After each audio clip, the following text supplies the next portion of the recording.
you a senior and you're thinking about selling? I'll show you how to sell your home quickly and efficiently and for the most amount of money. This video is your ultimate guide for preparing for a successful sale. Stay tuned all the way till the end and I'll give you a special tip just for you. Okay, firstly, and most importantly, understanding market changes. I mean, for instance, we all know that home prices have surged. They've gone through the roof, but so have buyer expectations. Because look, as hard as it is to understand, most buyers just don't have the vision to go in and look past the paint or the carpet or the things that have been neglected in the last 10 to 15 years that you've lived in your home. Because home prices are so high, they really want to buy something that's in current market standard conditions. So there might be some things that you consider doing to your home, or consider it pricing accordingly and let the buyer do those improvements. So home prices have risen a lot.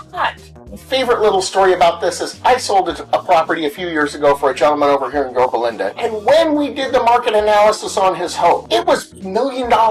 He said, wow, it's a lot of money. When it came time to discussing the commissions that were going to be paid on the sale, he looked me dead in the eye and he said, Lucas, this is what I paid for the house back when I bought it. I said, Dick, I know, but remember you just told me the story about how when you bought here, nobody wanted to live in Yorba Linda. Let's talk a little bit about how higher interest rates impact buyer demand. There's been a lot of buzz in the market these days about interest rates and interest rates keeping buyers from buying it. Higher mortgage rates can mean that there's a lower buyer pool and fewer buyers are going to qualify to buy your home. That's absolutely correct. It can affect how long your home sits on the market, how many offers you get on the property, and eventually how much you're going to sell it for. Because those higher interest rates, if you're paying more interest, you can afford less house. The benefits to you as a seller for higher interest rates, you're probably dealing with somebody who's much more well qualified in a much better position to make a stronger offer on your home. Should I sell now or should I wait? There is some understanding to market cycles and when you want to buy versus when you want to sell. If you're a seller, the best time to sell is probably right now. I'm making this video in early spring,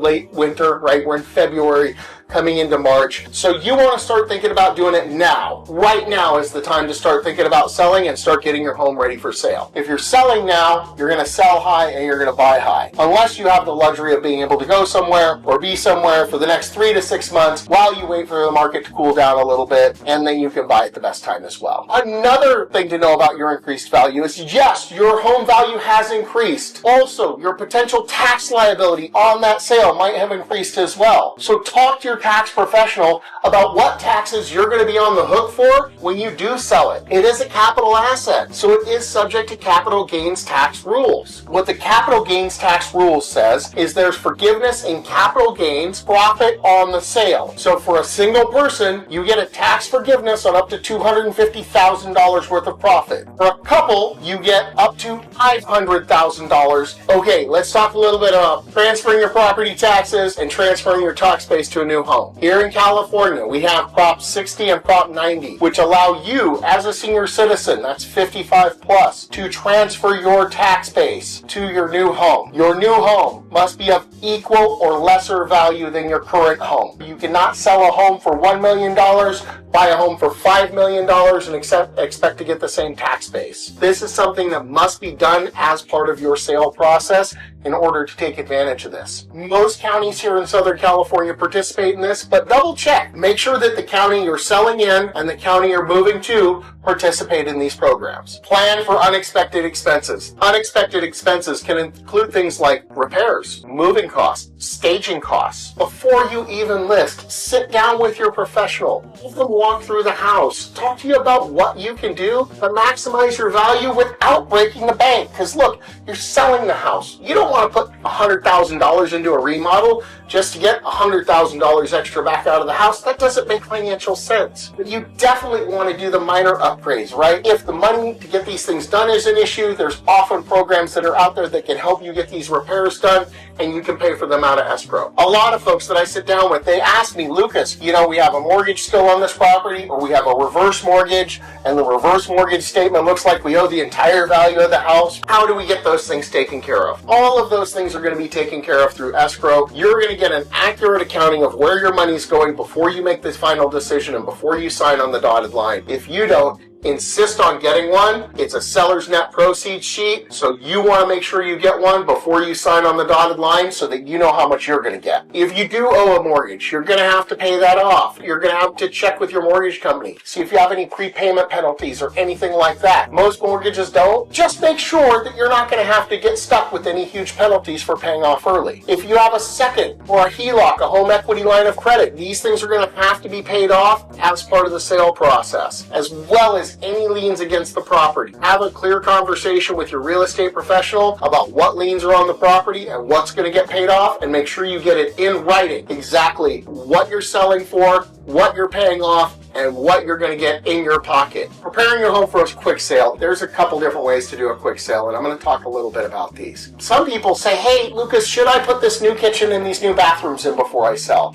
Do I need to do major renovations, or can I kind of just sell as is? And I'm going to say a little bit of both. And whenever I sit down with somebody to talk to them about selling their home, I'm going to run both numbers. I'm going to run the fixed up house number, and I'm going to run the as is number. Also, consider doing a pre-sale home inspection. You have the opportunity to fix any major things that show up on the home inspection report, and you can give the buyer a list of those things and say, hey, we're selling as is, here's our home inspection, here's a list of the repairs that we've already done, and that's all the repairs that we're doing. This often puts you in the driver's seat when it comes to negotiating repairs with your buyers. What are the most important renovations you can do? Well, kitchen is number one. Everybody wants a nice kitchen. Bathrooms are second. Check with your real estate professional when you're having the listing conversation. Have them run both numbers and see if it's worth it to put the money in, because those are big renovations. They're a lot of hassle and they can take a lot of time, money, and effort. Definitely consider staging your home. Bear in mind, first impressions always matter the most. So there's 3 levels of staging you can get. The first level of staging,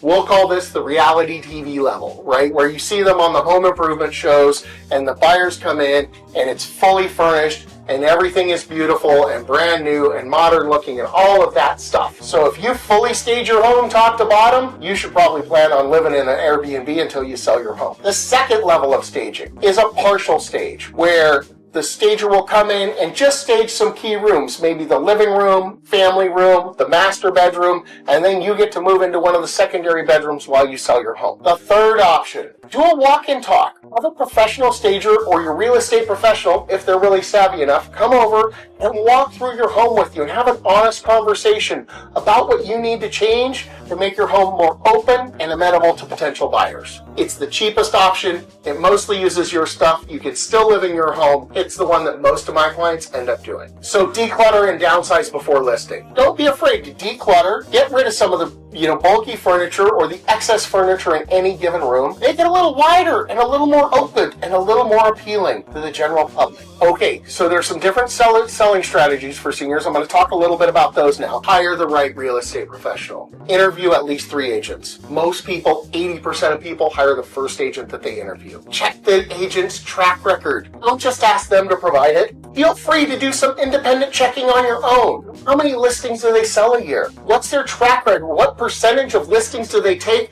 that they actually get sold? And if it's not somewhere in the high 90s, you need to run like heck, because that person is not doing a good job for their clients. So understand your different sales options, right? Let's talk about traditional sale versus cash offers, or doing maybe a contingent sale versus a non-contingent sale. Look, listing your home traditionally on the MLS with a real estate professional who's qualified and has a good track record is going to get you the most money, period. I'm not just saying it because I'm a real estate professional. I'm saying it because I know. Average for sale by owner ends up listing with a real estate agent, but those that sell it themselves sell it for an average of 6% less. Here in Orange County, the median sales price is $1 million, so that's $60,000 less than the person who hired an agent. Now, there's all this buzz about these cash buyers or these iBuyers who say, hey, you can just take a little video of your home and we'll give you a fair market value offer for your home. They'll give you an offer for your home that allows them to resell your home and make a profit. That's the offer you will receive from them. If you don't believe me, check a lot of these iBuyers' track records.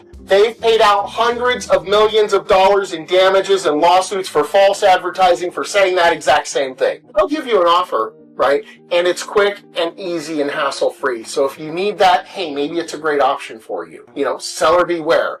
You're going to expect to take less, doing the cash offer route than doing a traditional sale. Let's talk a little bit about doing a contingent sale. This is the most traditional way of selling a home and buying a home. What you would do is sit down with your real estate professional, talk to them about selling your home. Decide on what you're going to do, your market price, all of that stuff. If you're going to take the proceeds from the sale of this home into your next home, you're going to start looking for your new home immediately. Do not wait until you're in escrow. And then you're going to make offers based on selling your current home. Your home is going to have to be actively on the market and actively working with a buyer for a seller to consider your contingent sale in most cases. There's also bridge loan options and leaseback options out there that can help you bridge this gap between selling and buying and help you make the move. Finding your next home. Should you downsize? Should you move to a 55 plus community? Both great questions.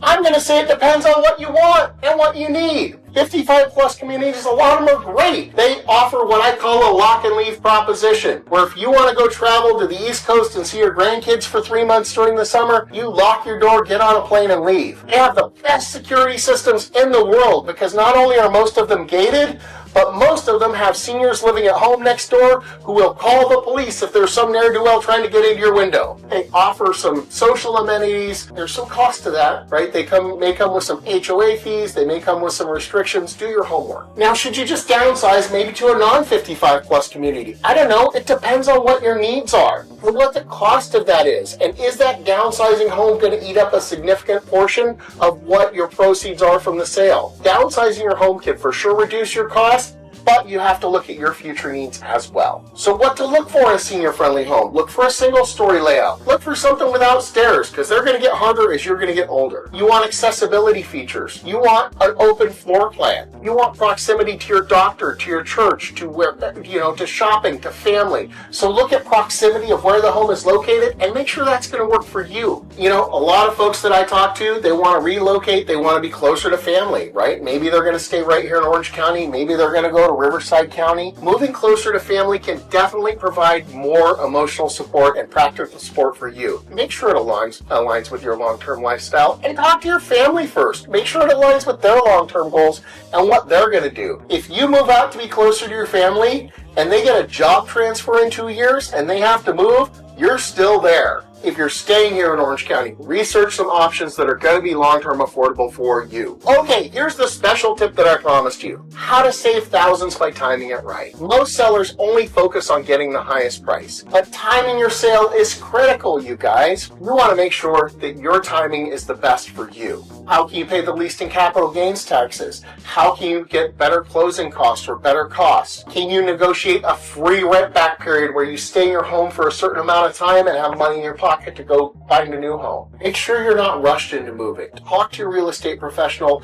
about what's going on, not only in your market where you're selling, but the market where you want to buy, to make sure you're making the best move for you. This one move alone could save you tens of thousands of dollars and a lot of hassle. So selling your home as a senior, it comes with some unique challenges and opportunities, you guys. Before making any move, talk to a professional, plan carefully. Make sure that you're going to have a smooth transition with the least amount of hassle, make the most amount of money in the least amount of time. If you're ready to take the next step, please feel free, reach out today. You can contact me, call me at the number below, or just write in the comments that you want to talk to us. We answer all the comments. We'd love to hear from you. All right, you guys, if you like this video, like, comment, subscribe below, and watch the next video for more tips and tricks. Thanks, you guys. Appreciate it. Have a great day.